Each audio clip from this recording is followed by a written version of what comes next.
Hi, Resilience and Change speaker Marty Wilson here, and I just want to ask, how are you?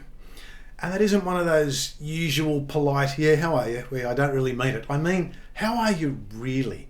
Because if you have a look at the statistics about how people's resilience has been doing after the last couple of years, it's not good. A recent study came out that said that 94% of people admit to experiencing increased work-related stress thanks to COVID-19 and all the changes that have gone on at work and home because of that. 91% of people say they're taking that stress home if they're not working from home already, and that's resulting in tiredness, irritability, and even sleep problems. And a massive 65% of people are saying it's even affecting their mental health. One of my clients the other day said to me, Marty, my people are depleted. How good a word is that for how a lot of us are feeling at the moment? Another client said to me that her people were just like, when a bushfire goes through or a forest fire goes through and that the trees are left, but they're these hollow, smouldering ruins of a tree where they're still the same shape, but one little push and they'd all fall over. The biggest gift you can give yourself and your people over the next 2 to 5 years will be growing your ability to maintain your equilibrium through relentless change and upheaval. In other words, resilience. And if I'm going to talk about resilience, I should define that for you. I define resilience as your baseline peace of mind through stressful times. Now, the great news is there's been a lot of research into the idea of resilience, and they've discovered that it's about 50% genetic. So blame your mum and dad. There's about 10% events, so 10% what happens to you, and about 40% how we respond to what happens to us. About 40% is how we process what happens to us up here and in here. And the great news is there are proven strategies that anyone can learn to improve that 40%. You really can choose to reduce stress, maintain equilibrium, and increase peace of mind. You can choose to grow your mental health. If you can't get out of it, you've got to get into it.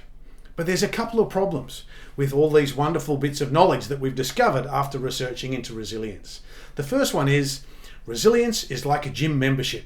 There's absolutely no point getting someone in to come and talk to your people and look, we're going to have someone come in and talk about resilience. You've got to do the weights. You've got to get on the machines and do the exercises. You can't just hear that and go, oh great, yeah, now I'm resilient. No, you can't be like this guy. You've got to get in and lift the weights yourself. And the other part of it, particularly with us fellas, because it's Men's Health Week coming up, part of it, particularly with Aussie blokes, is that if you say to them, we've got someone coming in to talk about mental health, we've got someone coming in to talk about resilience, a lot of them are going to have one of three reactions. You have a think about your people when I show you 3 photos and have a think about which one probably sums up your people. There's going to be some people, particularly the fellas in your place, that are going to be feeling a little bit like this. A little bit like, oh, geez, got some motivational speaker coming in. They're on a big group hug and telling us how to be. Some people are going to go through that emotional state and going to be sitting there feeling a little bit more like this kid. I don't want to talk about what's going on in here or in here. I'll talk about the footy. I'll even talk about fashion. I'm not talking about what's going on in here. And there's going to be some people, and please be honest, have a think about your people who are sitting there. They'll be going through both those emotional states and be being a little bit more like this, a little bit more like this kid. Some people just aren't into it at all. And there's no point you bringing someone in to talk and help your people with their mental health if they're just going to sit there like this. There's no point bringing someone in, putting on the day, if all you're going to hear in the room at the time is crickets. That's why I've been making particularly blokes laugh for 25 years, from my first gig as a stand-up comic on the Footy Show through to when I was a stand-up comic, a full-time stand-up comic in the UK for 8 years. I know that if you're going to get blokes to open up and talk about things they find a little bit more intimidating, you have to wrap it up in loads of laugh out loud funny stories. You have to get them laughing first, and then they'll drop their defences and open themselves up to talk about things that are a little bit close to the bone. I would say, if you're going to talk about men's health is too important to take it too seriously.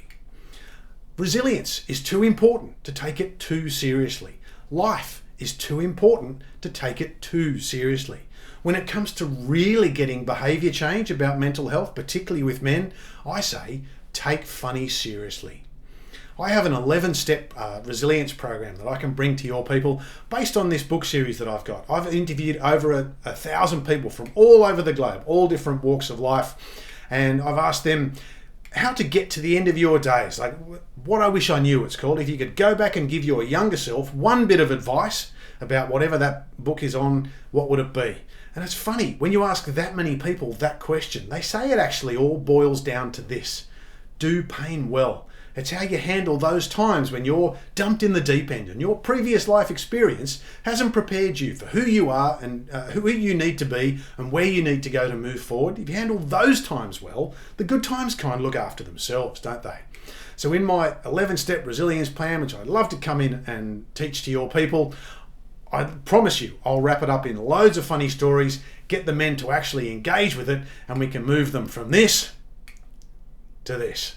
Hopefully see you soon.